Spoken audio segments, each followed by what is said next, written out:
International Business class at IPMI International Business School, taught by Professor Sembel and Ibu Yulita Susanti.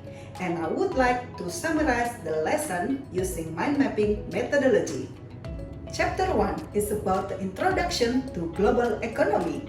First of all, we were introduced to a long history of global economy. During 1939 and 1945, rich Western communities successfully dominated the global economy. On the other hand, it was a wake-up call for Eastern as they needed to catch up. We also discussed about GDP and GDP PPP. GDP stands for Gross Domestic Product.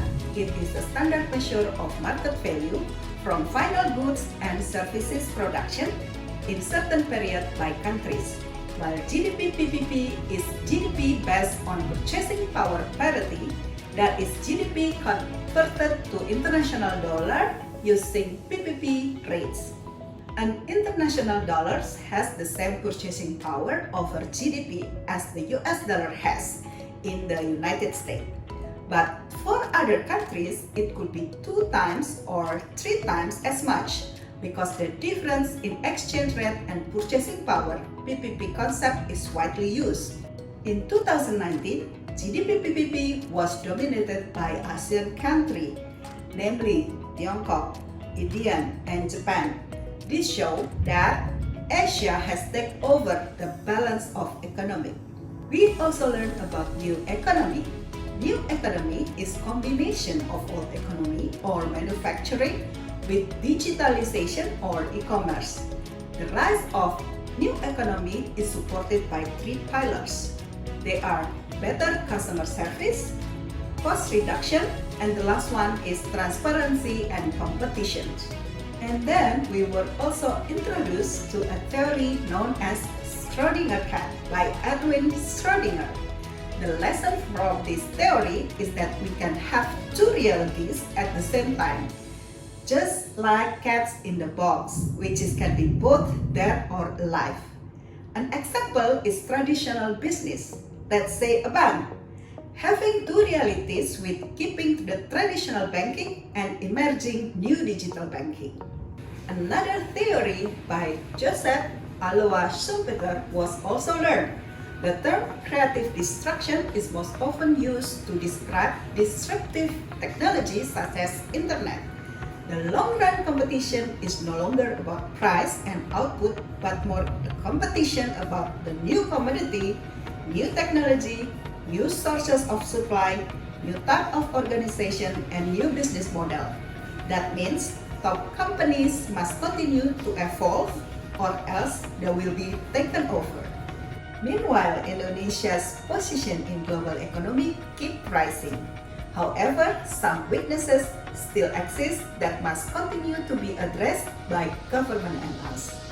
Those are healthcare, labor market, infrastructure, capability of innovation, and lastly is skills. Now, let's move on to the second part of our courses, that is international finance. In this chapter, we learn about country advantage in global trade. There are 2 kinds of advantages. Number 1 is absolute advantage, where a country produce more or use less resources than other country. In the other word, absolute advantage is the ability to produce a specific product more efficiently than any other country. And the number 2 is comparative advantage, where a country produce output at lower marginal cost than other countries. That is to say that comparative advantage is the ability to produce a specific product more efficiently than other products. Goods and services as a global whole are produced more efficiently when each country specializes in the product for which it has competitive advantage. As for international opportunities, it consists of 2 kinds. One is investment opportunities, where the marginal returns of MNCs are higher than those of pure domestic firms. 2 is financing opportunities, where MNCs can obtain capital funding at lower cost than pure domestic firms. The following chapter is about global trade. First of all, we learn about equilibrium price. This is where the supply of goods matches demand. Domestic supplies is not the same as works, as it's not the same as other countries' supply demand. Therefore, there is a trade between countries. Government may invoke tariff and quota to somehow control these trades. And there is a trade-off between consumer and producer that must be considered. However, increasing tariff may protect local producers but hurt consumers. Next chapter is about global financial crisis. In 2018, there was a major crisis in the global financial and monetary system. It started in the US, but it had a global impact where the world experienced sharp decline in consumer wealth, economic activity, and international trade. The crisis known as subprime mortgage crisis. Meanwhile, Asian financial crises and its impact to Indonesian economy and companies at that time was caused especially by the debt structure. That will be all for chapter 4. And now we have arrived to the 5th part, which is an intro to international business. International business is business transaction between parties from more than one country. For example, buying and selling goods across border or operating factories overseas. There are 4 levels of international business activity. They are domestic business, international business, multinational business, and global business. Let me elaborate one by one. Domestic business at the lowest level is a business that acquires all its sources and sells products or services within a single country, while international business is primarily based in the single country but acquires some meaningful share of its resources and revenue from other countries. The third, multinational business, is one that has a worldwide marketplace from which it buys raw material, borrow money, and manufactures its product, and worldwide marketplace where sell its products. And the last one, also the highest, is global business. It is a business that transcends national boundaries and it's not committed to a single home country. Multinational business has greater strengths and advantage compared to local domestic company, as it can choose more projects with return and has wider option to get capital.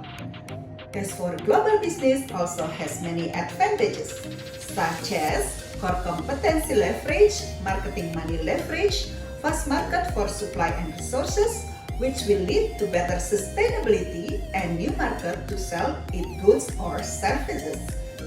However, international business is not without risk. The first risk is cultural risk. Different countries have different culture, custom, and ethic. For instance, a cricket in the US as a pest. In China, it is a pet, and in Thailand, it is a delicious snack. The second one is country risk.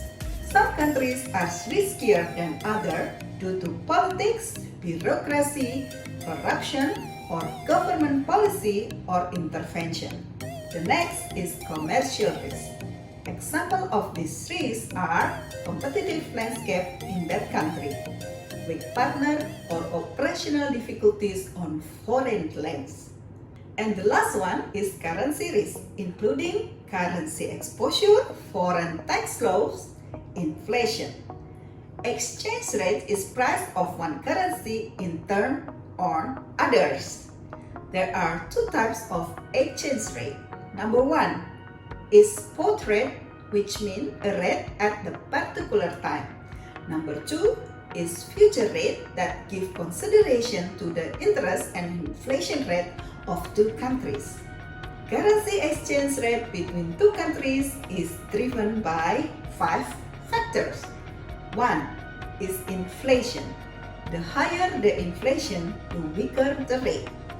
2 is relative income. The higher it is, the weaker the rate, as people with higher income would seek to purchase or import more items from another country. 3 is interest rate. The higher the interest, the stronger the rate because foreign investors are attracted to higher interest and seek to invest. 4 is risk factor, namely war, famine, for example, Russian rebels. And 5 is government policy with regard to trade and fiscal.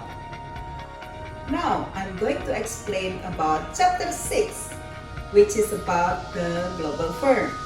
To be a global firm, we need visionary leadership, strategy, organizational structure, organizational process, and organizational culture. Being a global company means there are risks between different countries. There are 4 strategies that emerge from a local responsiveness framework. First is home replication strategy. This is where products are designed for domestic customer and international business is pursued mainly to extend the life of domestic product and replicating home market success. Examples of this strategy are Netflix and Microsoft. Second is multi-domestic strategy. The firm develops subsidiaries or affiliates in different foreign markets and appoints local managers to operate independently and be locally responsive. Thus, products and services are adapted to suit the needs and wants of buyers in each country. Examples are Nestle and Johnson & Johnson. Third is global strategy. Headquarters seek substantial control over all country operations in order to minimize redundancy and achieve maximum efficiency, learning, and integration worldwide. Therefore, product, marketing, and company practice are relatively standardized with little adjustment to local preference. Examples are Domino's and Pizza Hut. And the last one is transnational strategy. This strategy is a combination of multi-domestic and global strategies while minimizing their disadvantages. Home country headquarters maintain tight control. It's a flexible approach, standardize where feasible, adapt where appropriate. But most firms find implementing transnational strategy very challenging. Examples are Unilever and Coca-Cola. Coca-Cola has one single recipe, but each country may have different packaging or even different product extension. Unilever also has many different adjustments for local market needs, be it products or marketing, although certain standards are controlled and keep the same. That will be all from chapter 6. And now we have come to the last part of our lesson, which is about marketing in the global firm. In the first part of chapter 7, we learned about global branding and product development. A strong global brand ensures efficiency and effectiveness of marketing program, facilitate the ability to charge premium prices, increase the firm leverage with resellers, stimulate brand loyalty, and inspire trust and confidence in the product. Amongst well-known global brands are PlayStation for electronic, Barbie for toys, Cadbury for food, Visa for credit card, David Beckham for sports star, and many more. For the second part, it was about international pricing. Price affects sales and profit, however, firms have to face pressure to lower prices abroad due to the lower income level. Factors that affect international pricing include nature of the market, nature of the product or industry, type of distribution system, location of production facility, internal to firm, and lastly is external factors such as customers' expectation, nature of competitors, importers, cost, and so forth. The last part in this chapter we discussed about recent issue. The first one is competitiveness of the nation. For example, Indonesia and Singapore. 50 years ago, Singapore didn't have much compared to Indonesia. But now, Singapore is amongst the richest country in the world.